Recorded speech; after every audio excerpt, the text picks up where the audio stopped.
Hello there, Chevron employees, and welcome. Thanks so much for watching. I'm Sam, and I will be your moderator today. And in just a minute, we're going to be joined by Wesley Boudreaux, one of our financial advisors, and he's going to be walking you through a real-life example of a couple he helped successfully retire at the age of 59.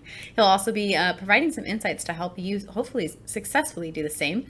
And if you stick around after his presentation, he will also be answering some of your questions. Before he comes on, though, I'd like to very quickly remind you that we are not affiliated nor endorsed whatsoever by Chevron. We are a completely independent group of financial advisors here, so please keep that in mind as you're listening along today. And if you happen to see any YouTube cards popping up on your screen as you watch this video, feel free to give those a quick click. They will guide you to several different resources we have to offer, one of which may simply be a link to view a past video that might be of interest or concern to a Chevron employee. So take advantage of those. And without further ado, here is Wesley Boudreaux. Hey, Samantha, thank you for that introduction. Like she said, we're going to be talking about really our cash flow analysis or our financial plan that we provide for clients as well as prospects, complimentary. And I'll kind of walk you through the story of John and Jan. Change the names. I'm not going to give you their full date of birth and everything like that, obviously, but it gives you kind of a quick, typical story of what we see when we sit down with individuals that are trying to figure out, okay, can I retire? Am I on the right track to retire? What changes do I need to make? And what's it going to look like over the next 20, 30, maybe 40 years in retirement? So we'll kind of walk you through that. But obviously, take this as an example. Everybody's unique and different. So it gives you an idea of what that process looks like. But it's really important if you've got questions for yourself that we can kind of set some time to go through this on a one-on-one basis for you as well. So we'll talk about them. We'll talk about some typical considerations you need to look at when you're planning for the future and going from accumulation to distribution. And we'll give you a summary and then talk about that planning process as well. Excuse me. So first, John and Jan, again, I mentioned kind of changed the names, and I'm not going to give you their date of birth, but they're typical. They are actually not too far apart in age. I think it was about 10 months or so, if I recall. But John was about 57, Jan about 56. And they called in. They were originally having questions about John's pension plan and wondering, okay, when's the right time to actually retire and elect this pension plan? Their initial thoughts have always been, hey, we're going to work till age 62. That's when we can turn on Social Security. They had questions about, is it best to turn Social Security on at 62 or should we defer to 67? That's a whole nother story, but it does incorporate itself into the cash flow analysis. So we do provide a Social Security analysis as well. We can get into that later if you have questions on it.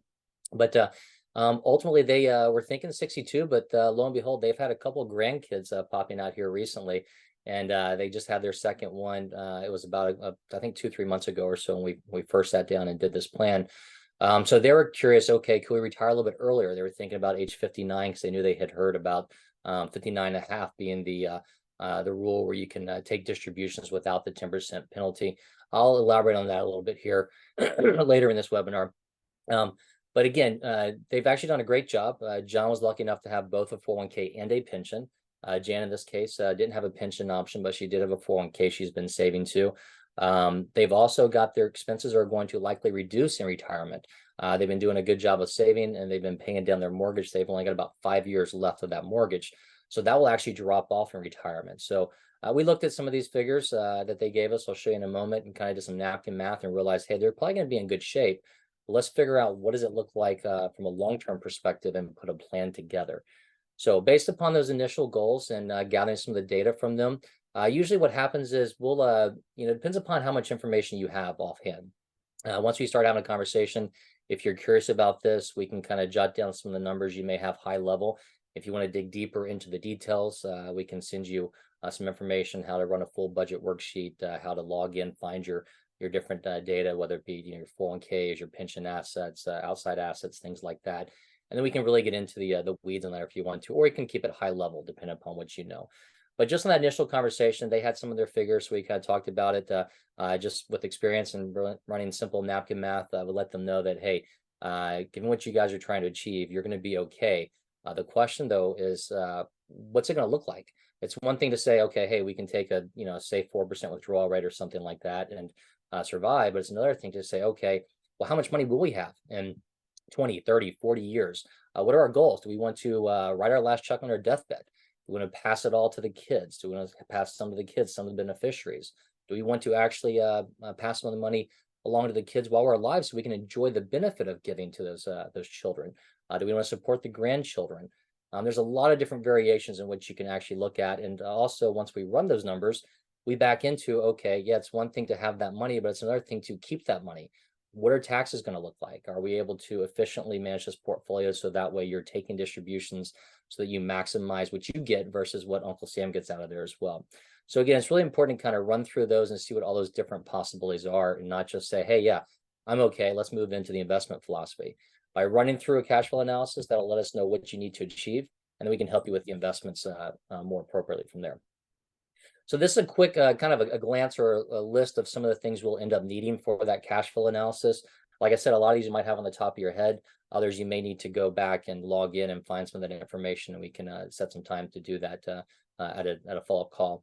But generally speaking, obviously names, dates of birth. We want to look at what you're planning for, your age, your desired retirement date. So I left this blank. We talked about John and Jan. They actually had initial one, then a potential secondary one, and then we'll talk about a third one that we really kind of uncovered through this process. And the biggest one is your desired spending. So I need everybody to make sure they do focus on that, because that's one of the biggest pitfalls we run into is individuals saying, hey, I'm going to spend $5,000 or $6,000 a month, plus taxes and inflation. But in the reality, they turn around, they retire, and they start spending, $6,500. They spend extra $1,000 or extra $2,000 a month, and that very quickly can have a long-term effect on the portfolio structure and the cash flow analysis. So it's really important to understand that, and we tend to suggest that you gross up to be more conservative there as well. We want to make sure that we do plan for inflation in this standpoint. We'll talk about that also. Excuse me.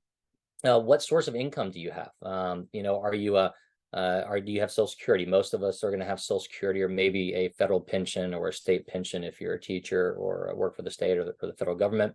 What type of assets do you have? Have you saved up in a 401k plan? Are you lucky enough to have a pension plan? Have you saved outside towards retirement, whether it be a brokerage account, a bank account, an annuity, real estate? There's a lot of different options there. And at the end of the day, the question is, okay, do I have enough between my Social Security and whatever other source of income I may have, whether it may be rental income or my own personal annuity, or maybe part-time work as well? We didn't mention in here. A lot of people do retire, and they go back and get part-time work, maybe not because they need it, but just because they want something to enjoy, because they've gotten bored possibly or so.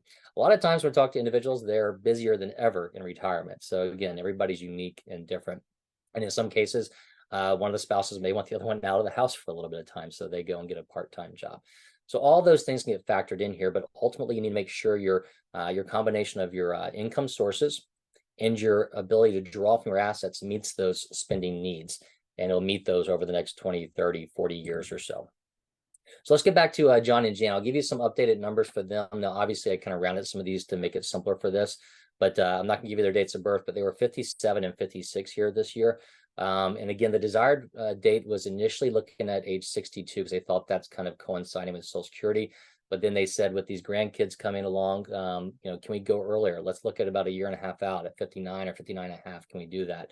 So that's what we were focused on. As far as their spending, like I mentioned, they had that mortgage that's going to get paid off. They're spending about $6,000 a month on their normal expenses, and they got about $1,500 a month on that mortgage. And I want to stress, when you have a mortgage, we want to know what the principal and interest payment is, because that will eventually be paid off. Plus, it doesn't grow with inflation. Now, obviously, we still have, you got your property taxes and your insurance on there. That's still going to remain, and it's going to grow with inflation as well. But their income, actually a pretty healthy income, both of them. John had $120,000 and Jan's making about $80,000. So this is the first thing that kind of jumps out to me when I'm talking with somebody. Between the two of them, they got about $200,000 of income, but they're telling me, hey, Wesley, we're only going to spend $6,000, maybe $7,500 of spending in the first couple of years retirement, then drop down to $6,000. So there's a bit of a disconnect there. Obviously, even if you factor in taxes and contributions to 401ks, they were likely bringing in more than that $7,500. So I'd want to just double check, make sure that those are accurate numbers. They can get by with only that $6,000 plus $1,500, or do we need to gross that up? Now, they actually told me, I think it was about $5,700, so we grossed that up to $6,000. And the beauty of the tool is that when we run through here, we'll back into the max spending levels, so you kind of know what your thresholds are as well. So you don't have to be 100% accurate on that first trial. I usually call that the rough draft, if you would. We go through the process, figure out where we are, and we can make some tweaks and deviations from there. Excuse me. So their retirement assets, actually, we're talking about the the spending. They had both been taking advantage of catch-up contributions, so they have been saving a little bit more recently here. But John's got his portfolio, his 401k up a little bit over $600,000. The pension lump sum option came out to about $800,000. And Jan's 401k is about 480. They've got some cash on the side in the savings account, excess savings about $50,000, and a brokerage account about $100,000 they have at Schwab, which actually is the same firm we use for clearing. So fast forward, if you're working with us, most of the accounts we work with, we will have them on the Charles Schwab platform. So it's making it easy with that conversation with them as well, because they know how that platform works. As far as retirement income, they didn't have their Social Security estimates. But if you've got your Social Security statements, we can grab it from there, or again with that income as well as the your date of birth, we can run an estimate. We were going to look at 62 for them. We'll also compare 67, so they know those options. And for that pension we talked about with John, he has the option of either taking a lump sum or an annuity. And the joint and survivor annuity option we looked at was $3,700 a month, starting at 58, and $3,900 at 60. So we're kind of in between there, and using that for the actual plan as well.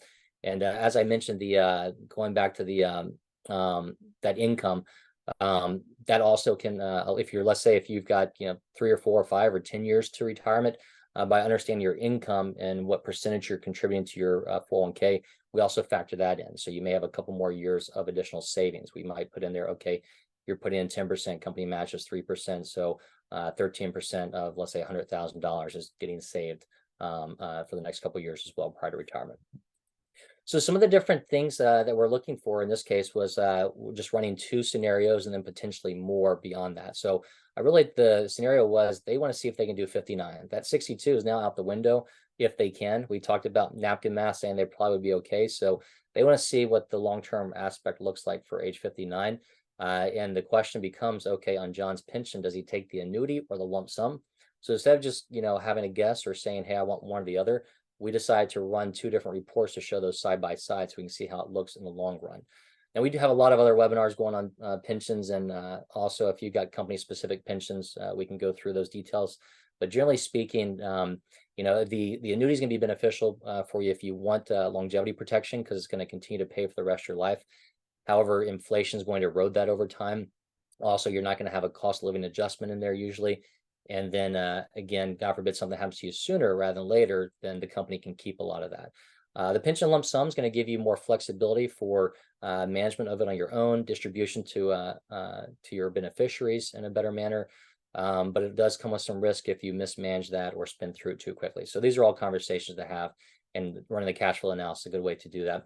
And the alternatives would be, like I said, that cash flow analysis will back into what's the max you could spend and the soonest you could retire. So we'll have a conversation about that with them. And then if we want to run any alternate scenarios, we can do that.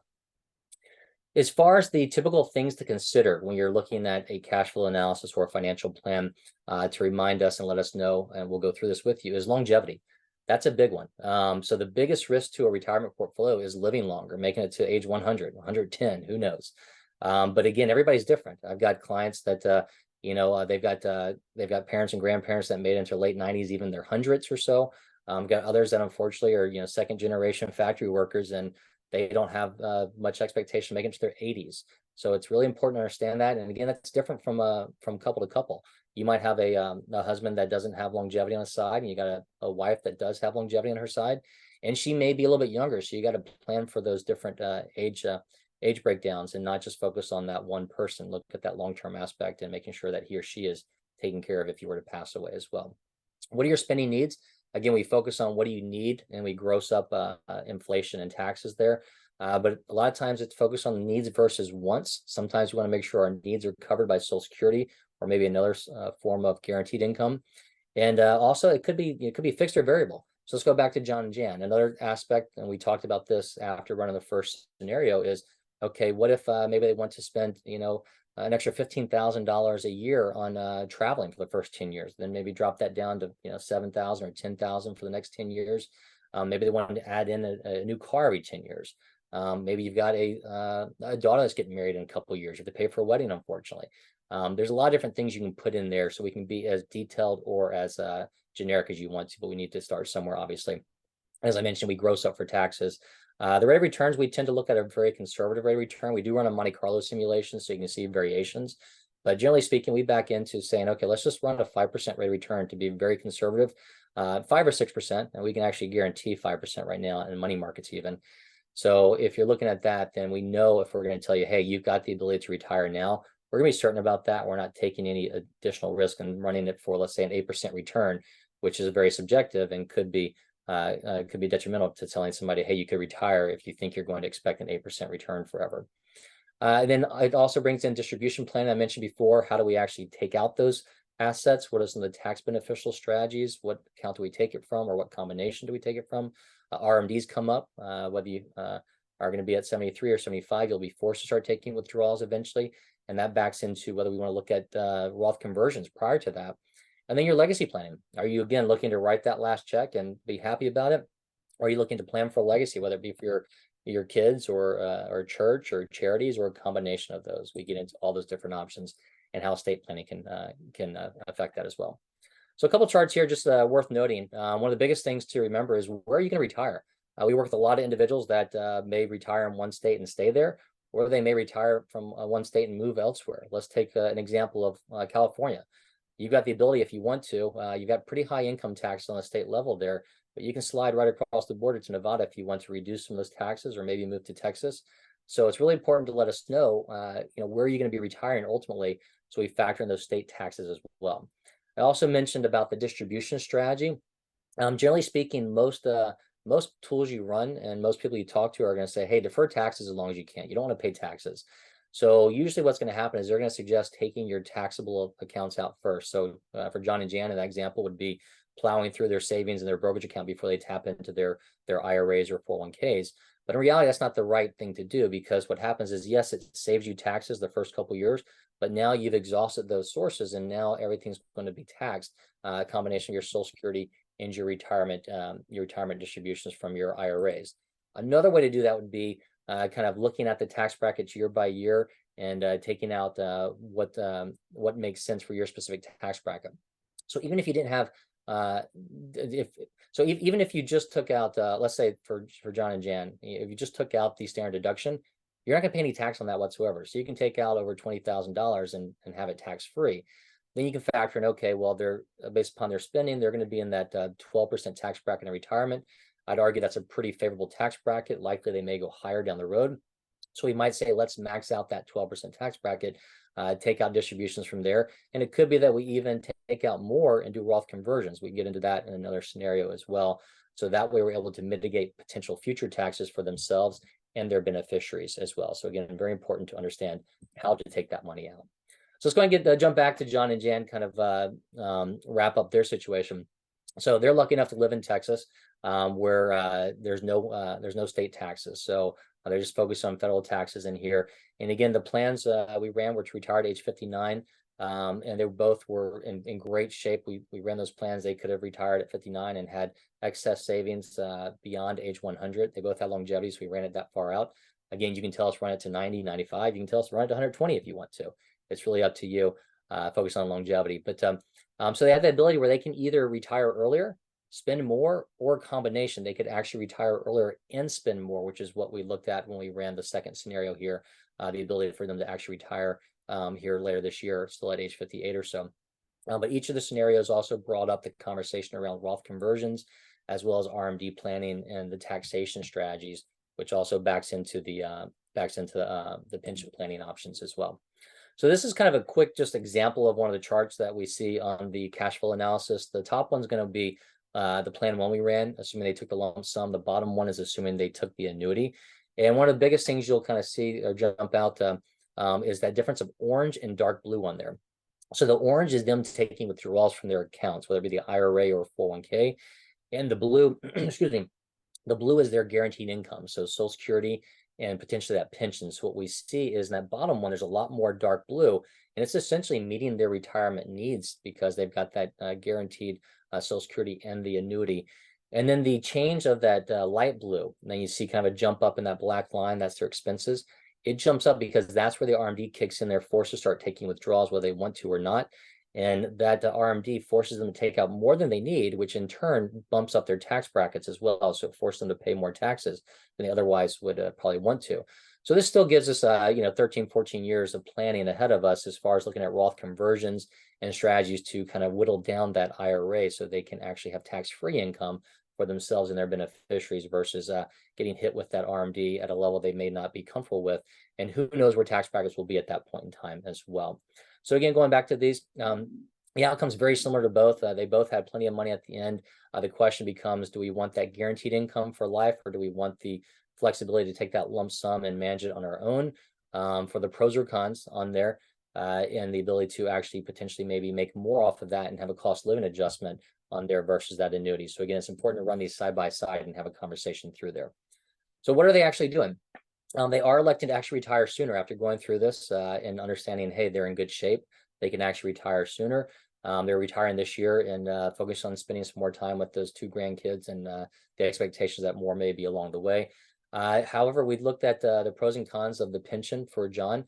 And even though we're not making the ultimate decision right now, they're wanting the flexibility of that pension as the lump sum so that they can control that. They can control it for tax purposes, for distribution planning purposes, for passing on to beneficiaries. Chances are we'll look at probably outperforming that annuity over the long term. When we run those reports, we run them, like I said, at 5%. So that's a very safe rate of return. At that rate of return, the annuity and the lump sum look about similar, but if you get about 5.5%, 6%, which is still fairly safe rate of return, that lump sum is going to start to look better and better. But I will be cautious about the 2 biggest things I do see and mistakes on people taking that lump sum is if you are managing yourself and you're too aggressive and you could lose some of that money or all of it, or if you've got spending issues or you got family that may come tapping on the door saying, hey, can you help us out? I've seen both of those situations, unfortunately, where people do plow through that money too quickly. At the end of the day, we're here to manage it for them and kind of police them and tell them what to do and how to do it, but you can still take it and do whatever you want when you want. So be very careful about that. And one of the things I didn't bring up before is they're both, if they retire and inherit, 58 and 57, they're both under 59 and a half. So we need to be careful about how do they take distributions and avoid that 10% penalty that happens up until 59 and a half. So that's another benefit of working with the retirement group. As fiduciaries, we're not going to say, hey, roll everything over to an IRA so we can manage it for you. And that's in our best interest. We're going to focus on how we mitigate the taxes and the tax penalties. So we're going to tell them to actually keep some money in their 401k to bridge that ability from 58 and 57 to 59 and a half. So that way they can take distributions from the 401k, taking advantage of the age 55 rule. If you retire from a company age 55 or later, you can take distributions without that 10% penalty. So in summary, we'll wrap this up and see if we have any questions. A lot of times, many people, they come to us just with kind of a guess or an estimate of what they think they need to meet their goals. And sometimes they don't even have all the questions that they need. So you may think you're somewhere. It's really important to, kind of have a conversation with us and take advantage of that complementary cash flow analysis, because at a minimum, it can at least confirm what you thought. So in the case of John and Jan, it kind of confirmed what they thought, but also took it a step further, telling them, hey, they're in better shape. They can do something different if they want to. And really, at the end of the day, what it did just meant that they were able to retire a little bit earlier. And yes, it did cost them some money in the long run, but it cost them a little bit of money to pass on to the beneficiaries. So it may come down to the question, okay, what's an extra year of retirement, 1.5 years or 2 years of retirement value worth to me versus working just to pass more money onto to my kids. So again, it's really important to kind of run that review and see what it looks like on paper. And we can then talk about the emotional aspects of when's the right time for you to retire, and look at running some different approaches if you want to see different variables in there as well. So unfortunately, right now, about 3/4 of Americans over 50 don't have a written plan. The process, if you give us a call or email us to start that process, is have a conversation with myself or one of our other advisors. We'll go through some of those questions. If you have all the information, great. Otherwise, we can email you what we need to get. Once we get the numbers back from you, that could take, could take a 10-minute conversation, or it could take you emailing it back to us or calling us back. Give us about a week to put those numbers together, and we'll set some time to run through that. And like I said, I call that the first draft, and we can go through and make some tweaks if you want to. But ultimately, hopefully, we're going to show you that you are on the right path to meet those goals. And then ultimately, if you want to deviate from that, and also help us if you got, let's say, a pension or 401k, how do you actually distribute those in that retirement process? Do you have NUA discussions on your 401k? Do you have a lump sum versus annuity? We go through all those with you. But we talked about all that stuff, but don't forget who the retirement group is. We are an independent financial advisory firm that focus on working with Fortune 500 companies. As Samantha said at the beginning, even though we've worked extensively with a lot of these companies for over 30 years, does not mean we're endorsed or employed by them, but we do have extensive history of working with them. So most of our advisors will have detailed knowledge of the company plans, whether it be the pension, the 401k, healthcare, retiree medical benefits, insurance continuation, things like that. We do have offices throughout the country, so rest assured, if you need to sit down with somebody face to face, we can likely accommodate that. But obviously, this day and age, it's easy to have web meetings or phone calls to get the ball rolling and get this first draft, if you would, put together. And then at the end of the day, we've talked all about this complementary cash flow analysis. So that's the one thing to take us up on. And it's important to understand what your goals are and what you're trying to achieve before anybody backs into giving you investment recommendations and advice. But a lot of times we'll look at this in conjunction with reviewing your 401k and your allocation there as well. So I'll see if we have any questions come through, but while we do that, I'll leave these up on the screen. We got a couple QR codes to access our LinkedIn page if you want to follow along there, get more company specific information. If you'd like to schedule an appointment with myself or one of the other advisors, you can use the other QR code here, and you can reach that info@retirementgroup.com, and our number is 800-900-5867. Thank you, Wesley. I think that's really cool to see it really puts it in perspective to get to see an example like that. So thank you. Yeah, and they don't take, they're not as intensive on your end as Right. what you may think, just so people know that. Like I said, it could be literally 5 minutes or 10 minutes of gathering some data, and then we can get that detailed plan Yeah. together. Yeah. And it's definitely worth it. Alrighty. Yeah, we're just going to answer a couple questions and we're going to try to keep it short. First one, how can I handle health insurance until I'm eligible for Medicare if I'm retiring before the typical age? Okay, so that's actually a big one too, and unfortunately, there's a lot of moving targets there. And I didn't mention that in John and Jan's situation, but like I said, John was lucky enough to have a pension. He was also lucky enough to have retiree medical benefits continuation for both of them. So that's a really great option for some companies we do work with, but a lot of times you may not have that option. So what you're going to do is either you might have a company continuation, or you might have to go out on the on the healthcare marketplace and look at the different options through the Affordable Care Act that's available to you.